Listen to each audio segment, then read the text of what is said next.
In this video, we'll be looking in more detail at the coaches in UP's Heritage Fleet.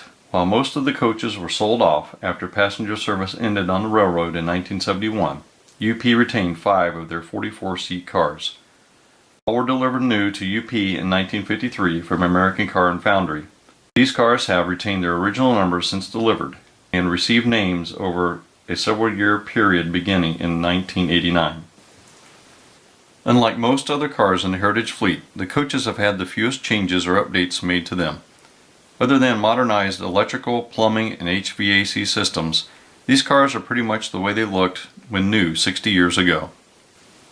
The only item on the sides was to paint over the small black areas near the vestibule in with Armor Yellow to match the rest of the car side. I worked on the bottom of the cars in an assembly line fashion.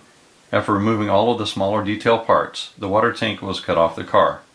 The Walthers part has the wrong shape and size, and it's in the wrong location. I built a new water tank out of styrene and glued it into the correct position using prototype photos as a guide. Some of the removed details were recycled and glued into new positions. Additional parts were fabricated with styrene and brass wire, followed by a coat of paint and gloss lacquer. With the bottom finished, I moved on to the diaphragms, window tint, weight, and decals. These items are covered in a separate video on the common modifications to the Walthers cars. A final coat of gloss lacquer finished the updating of these cars. The Katy Flyer, Portland Rose, Sunshine Special, Texas Eagle, and City of Salina soldier on after 6 decades of continual service.